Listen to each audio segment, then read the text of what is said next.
Hey, what's going on, guys? Welcome back to Unparalleled Universe for another action figure review, and today we're taking a look at something that's a little different from things that I usually review, and I'm really excited about that. So what we have here is the San Diego Comic-Con exclusive Beast Kingdom Egg Attack Classic Cyclops, and I became interested in these figures a couple months back when I saw the Jim Lee version of Cyclops in a local GameStop. I thought it looked incredible, but it was just a little too expensive, so I couldn't pull the trigger on it. But with these Comic-Con exclusive ones, I saw them in person, all displayed, they looked amazing. They had a really nice presentation for these things, so I caved and I picked up the Cyclops and Wolverine. So here we are. I'm very excited to talk about it, so let's get into it. It comes in this cool little box that has like this shiny metallic type of look to it. We get a look at some artwork that looks just like the figure. Up here it says Beast Kingdom exclusive 2019. Over on this side we have the Marvel 80th anniversary sticker, and that looks nice. On the side we get another look at the figure, which looks awesome. On the back we get a look at all the different type of things you could do with the figure.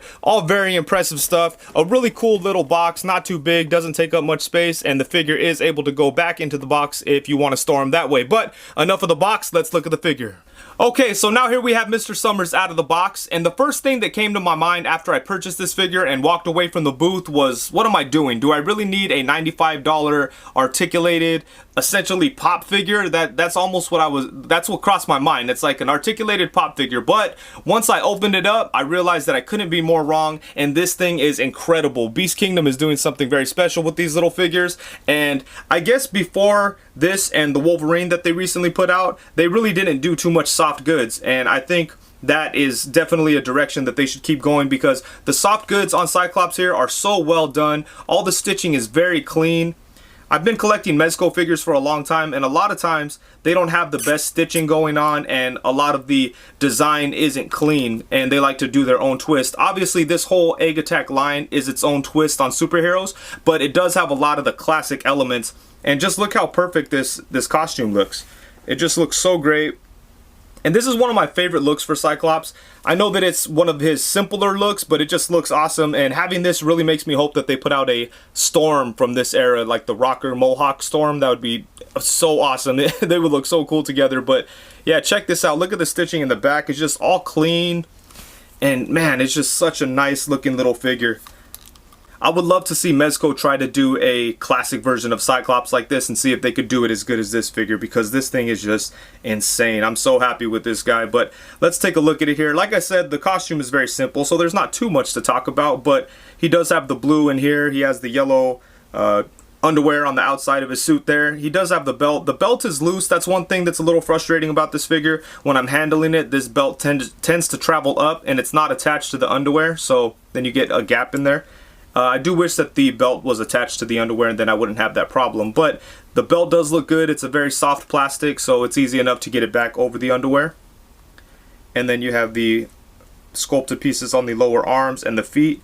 And I don't know if you could see on camera, but there's a bunch of smudges and dirt on there. And at first I thought my figure was just dirty or something, but then I noticed that it was pretty much on all the sculpted parts. You could see it on the visor here too. Might be a little tough because of the lights, but yeah, there's a little bit of dirt and things. I mean, not dirt, but it's smudged and it looks like it's weathered or something like that. But that's pretty cool. And it's consistent because it's on all of the sculpted parts. But yeah, look at this. Let's check out this face here. He does come with multiple faces, but check out that facial expression. That's like a perfect Scott Summers, no joking around, no messing around facial expression, and that is just super cool. And then the one thing that really sold me on this is the light up eye effect. So check this out. All you have to do is pull the back of his head off. It's held together with the magnet, so it goes on and off really easy. There's a little switch right here. You hit that, and then boom, look at that. How cool is that? Look at that. That is so dope. And one thing about these figures that's unfortunate is how much they cost. They cost about $90, and these things are popping up at GameStop. Yesterday I found the Spider-Gwen at GameStop, and I really wanted it, but it was like 80 bucks. It did have soft goods, but no light up feature. And when they're able to incorporate a light up feature along with the soft goods, I think it justifies the price a little more. So with this guy, I mean, I was completely happy with this purchase. But yeah, let's check out all the sculpted details. All the boots look good. You've got the straps in there. But yeah, check out all the stitching, how clean and nice it is. Such a well-made figure. But yeah, really good stuff. Now let's take a look at the accessories. So let's start off with the simple stuff. He does come with multiple sets of hands. The first set is a pair of fists, and then he has a set of open hands. And then for the last set, he has a pair of hands that both have their two fingers sticking out, so you can make it look like he's kind of pointing somewhere, or you can make it look like he's using his powers. And he does come with 3 different facial expressions. The first one is just a stoic, serious face. And then for the next face, we have an angry facial expression with some teeth showing. And for the third and final face, we have a screaming facial expression. And then he does come with a bunch of beam effects for his visor. This right here is how he looked right out of the box, and it's nothing special, but it's just the red right there in the visor. And then next up we have this effect where it looks like he kind of just shot his beam, and there's a little bit of like smoke type of stuff coming out of the side of the visor. I know it's not really called smoke, but I'm not sure how you would describe this, but it looks like he just fired his beam and his like things are kind of cooling down or trying to be contained. But I love this effect right here. That looks so cool. And then next we have this effect where it looks like it's just kind of shining out of the side of the visor. Again, I'm not really sure how to describe that, but it's like a like a twinkle, I guess you could say. I don't know. And for the actual blast effect, we have a couple of different options. First off, we have this beam here, which is just a straight piece coming out of the front of his visor. And it does look nice. There's some sculpting work in there. It's not just a flat piece of plastic. It's translucent red, and that looks really great. And if you want to get a little more dramatic with it, you could take this piece here, and you could slide it over the top of this. And it just adds a little bit to it. Check that out. That's awesome. And I love the way it looks with the light turned on. Look at that. That's so cool. Really good stuff. And then you can pull that one off. And actually I have this upside down, so let's switch that around. And these are really easy to, you know, take in and out of his visor here. But there's a little groove so that you could put this other piece on there, which is this here. And there's an actual spot where it lines up. There's a little notch that catches. Let's see if we could do it here real quick. There we go. We have that additional blast effect on there that looks really cool, especially with the light on. Check that out. Bam, that's awesome. And it's kind of like a burst that looks really nice. And I like these effects a lot, but I do feel like they could potentially snap pretty easy if you're not careful. There's a lot of sharp edges, so they could get caught on something and just break right in half. So I'd suggest being very careful with these pieces, but they do look cool. I like how they all kind of look different. All these ones that are right here are pretty much solid red, except for right here you can see that it gets like translucent.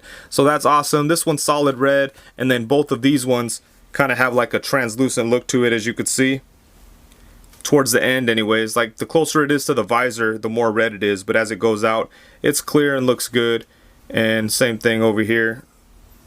So these things look very nice. And it's very easy to change out the parts on this figure. All you have to do is remove the visor, and it comes right off. It doesn't give too much trouble. And then for the lower face area, you just remove that. It's held on with the plug. You get another one here, just stick that in there, and then there you go. And then for the blast effects, for the most part, you just have to push it through. It's not very hard. Just get one of the other effects and kind of push it through like that. And once that's out, you're able to just stick the other effects right into the front there. And, you know, the visor goes right back on with no problems. It's very little trouble to change out all these parts, so I appreciate that a lot. The hands are very easy to change out as well. You just pop them off. And this is actually loose. This comes off if you want to do that for some reason. And it's a little ball joint in there. You just get the other hands. Stick them right on, no problems at all. For the final accessory, we have this little stand. It looks very nice. It says X-Men right there. It says Cyclops right in front. It does have a little arm that could grip onto the figure itself. It's not the strongest arm in the world, so I mean, it definitely supports him if you just want him standing there, but if you try to get him into like running or jumping poses, you might have a little bit of trouble. But overall, I do like this stand a lot. Okay guys, so now time for some size comparisons. And I know that Egg Attack is its own unique stylized line, so it kind of seems like they don't care about having a perfect scale. As you could see, Wolverine and Cyclops are basically the same height, which is never the case. Wolverine is usually a lot shorter than Cyclops, but in this case, I really don't mind. Like I said, it's a weird stylized thing. As long as like big, huge characters are bigger than the rest of the line, I'm okay. If Hulk, Venom, Thanos, if those figures tower over other characters, then I'm perfectly happy with two characters like Wolverine and Cyclops being around the same size. But anyways, I'm sure a lot of people aren't really going to mix these figures in with other lines, but just for fun, let's show Cyclops along with a bunch of other figures, starting with a Hasbro Mighty Mug Spider-Man figure. Remember, these things were cool back in the day before Funko Pop took over this kind of market. I still have a couple of these things laying around. They're pretty cool. Next, we have him alongside the NECA movie Teenage Mutant Ninja Turtles Raphael. Next up, we have the Shocker Toys Tick figure. And then, of course, here we have Marvel Legends Pizza Spider-Man, followed by the Marvel Legends Bucky Cap. And here we have the Revoltech Wolverine. And then here we have him with the Sentinel Iron Giant, or 1000 Toys, or something, or some weird collaboration between those two companies. Either way, that figure's awesome. And then here we have the Disney Toy Box Hulk figure, followed by the Marvel Legends Professor X. And for you old school X-Men heads, here he is alongside the Toy Biz Build-A-Figure Mojo. Here we have him alongside the Marvel Select Disney Store exclusive Thanos. And you know we had to get a shot with him and his lady, so here he is alongside the soon-to-be replaced Marvel Legends Jean Grey. And as for the articulation, this little guy has a lot of really good stuff going for it. I'm very surprised by the amount of articulation these figures have. This and Wolverine are the first two that I've ever handled, so I didn't realize how much is actually in there. And I'm a little hesitant to push it to its limits because I don't want to damage it. But yeah, there's a lot of good stuff going in here. There's a lot of really useful articulation that's very well hidden because of the cloth. And it's just a really nicely articulated figure. So let's get into it here, starting with the head. His head is able to move side to side. You get some tilt to it. And some of the joints are very tight, so you could kind of hear the squeaking there, but he is able to get some nice tilt. He can look up to right there, which is awesome. And let's see here, I get a little nervous messing with it, but he could look down to about right there. So not too much down, but that's okay. And then for the torso, he's got like a mid-torso cut, and this is where I get really nervous, but he's able to crunch to about right there, so not too much. He could go back to about right there. It's got a little, not really any side to side, but he does have a twist going on there. And yeah, he's got a decent little ab crunch, you know, so not bad. But where I was really impressed is the shoulders, because you could kind of see the gap in here. There's a huge chunk of plastic cut out there, so you could bring his arms forward a really nice amount. These shoulder joints make me very nervous because they're very squeaky. They seem very tight, but I love the way this works out. Check this out. This butterfly joint is awesome, and I just love that deep cut in there, and the cloth hides it very nicely. But yeah, see, check that out. You could get his arm in front of him like that, and he does have ball jointed shoulders, but like I said, they're very, very tight, so you got to be very careful when you're messing with it. But they are nice. They come out to the side. He's got upper bicep swivel, double jointed elbows. He has a swivel at the wrist and just movement all the way around because it's a little ball joint in there. And let's see how, maybe we'll do this arm. Let's see how high we can get his arm going. There we go. That one's a little looser. So his arm is able to go up a really nice amount. Probably go a little bit more if I wanted to, but that's probably as far as I'll go. Bring him down. They could probably go a little bit further, but you get the idea. It's pretty good range in that shoulder joint, but they're just a little too tight, so I wish that wasn't the case. But still, very nice movement there. And then for the legs, let's see here. They could come out to the side to about right there. Feels like they kind of drop down. I don't know, that's crazy. Do they? I don't know. I'm scared to force it though. You could only bring them forward to about right there, which is fine because you could get them into like a walking pose. So that's alright. Then you get double jointed knees, and you have a swivel at the foot. Some pretty nice movement. Oh, we lost his hand. Let's throw that back on there real quick. Get some nice movement of the foot. So that's cool. And then you get some toe articulation. So yes, it's really good articulation for such a small, weird, stylized figure. And you could get some nice poses. And I mean, you can't get extreme, crazy poses out of it, but you can get some pretty decent poses out of this figure.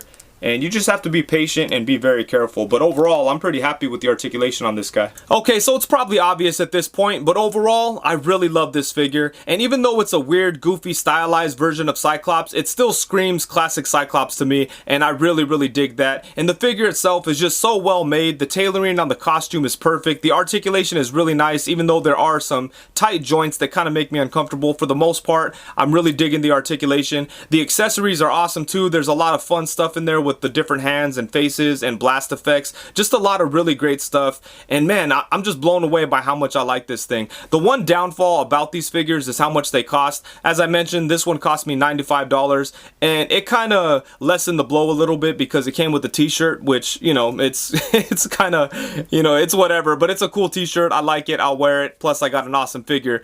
But, you know, even at retail, these figures cost about $80, and I feel like that's just too expensive. You know, they're really cool, they're very fun, they're very well made, but that's just a lot to spend on an action figure like this. And I'm still gonna buy some more of these, but I'm not gonna go all in. I'll probably limit myself to the Spider-Man stuff and to the X-Men stuff, because I mean, it's gonna be hard for me to resist because they're just so awesome. I just wish they were a little bit cheaper, or I wish there was maybe just a little bit more in there to justify the price. Like with this one, it's not so bad because, as I mentioned, it came with a t-shirt. He has clothing on the figure itself, and he has a light up feature. Not all of them have all that stuff. So for some of them, you're not gonna get as much out of your money as you will with some other ones. So you just have to choose wisely.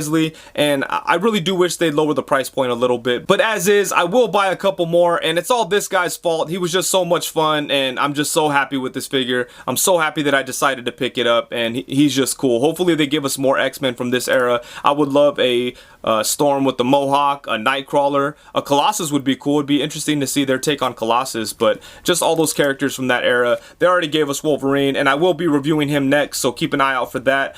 And these guys also give off like an X-Babies kind of vibe too, so I'm into that. That's a lot of fun, and just another reason why I enjoy these guys. But yeah, man, these things, they just blew me away, so I'm really happy about them. And I think that's it. So thank you so much for watching, and if you enjoyed the review, please be sure to leave a thumbs up, and also make sure to comment, subscribe, and all that good stuff. And thank you very much. Peace.